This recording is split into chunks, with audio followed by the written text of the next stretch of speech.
ప్రభుత్వ ఐటీఐలో శిక్షణ పొందిన విద్యార్థులకు క్యాంపస్ ప్లేస్మెంట్స్ ను అందిస్తున్నట్లు కాకినాడ రూరల్ ఎమ్మెల్యే పంతం నానాజీ తెలిపారు. కాకినాడ ప్రభుత్వ ఐటీఐలో శిక్షణ పొందిన మెరిట్ లో 20 మంది విద్యార్థులకు హైదరాబాద్, చెన్నై, బెంగళూరు తదితర ప్రాంతాలలో ప్రముఖ కంపెనీలలో ఉద్యోగాలు పొందిన విద్యార్థులకు ప్లేస్మెంట్ లెటర్స్ పంపిణీ కార్యక్రమాన్ని ఐటీఐ ప్రిన్సిపల్ వేణుగోపాల్ వర్మ అధ్యక్షత వహించగా రూరల్ ఎమ్మెల్యే పంతం నానాజీ ముఖ్య అతిథిగా పాల్గొని ప్లేస్మెంట్ సాధించిన వారికి అపాయింట్మెంట్ లెటర్స్ ను అందించారు.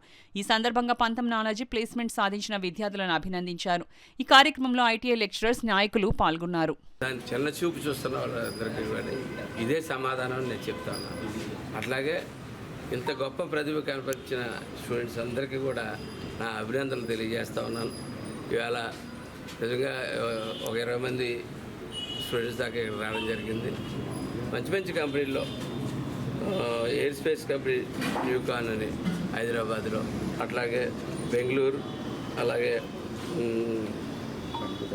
కాంచీపురం ప్రాంతాల నుంచి ఎల్ఎన్టీలో, అలాగే బ్లూ స్టార్ నుంచి హైదరాబాద్ నుంచి శ్రీ సిటీ నుంచి బ్లూ స్టార్, శ్రీ సిటీలోకి వెళ్తే అనేక ఆఫర్స్ ముందు కూడా ఉంటాయి. ఎందుకంటే శ్రీ సిటీ వాళ్ళ ప్రూవెన్ ఇండస్ట్రియల్ ఏరియా హబ్ అది ఆ హబ్లోకి వెళ్తున్నటువంటి వాళ్ళు, అలాగే ఎల్ఎన్టీ మన దేశంలోనే పేరుగాంచినటువంటి ఇన్స్టిట్యూషన్. అలాగే ఈరోజు ఉన్నతమైనగా ముందుకి వెళ్తా ఎన్నో ముందు ఎయిర్ స్పేస్ మీద చాలా ఎక్కువ దృష్టి పెట్టి ప్రభుత్వాలు కానీ ప్రపంచ దేశాలు కానీ వెళ్తున్న రోజుల్లో ఇటువంటి మంచి మంచి చోట్ల మీ అందరికీ వచ్చినందుకు, మీరు ఇంత చక్కగా చదివినందుకు, మిమ్మల్ని ఇంత తీర్చిదిద్దిన మీ గురువులకి, మీ ప్రిన్సిపాల్ గారికి అందరికీ ధన్యవాదాలు ఇస్తూ, మీ వల్ల కాకినాడ వేళ గర్వకారణంగా నిలబడుతుందని చెప్పి మేము తలెత్తుకుని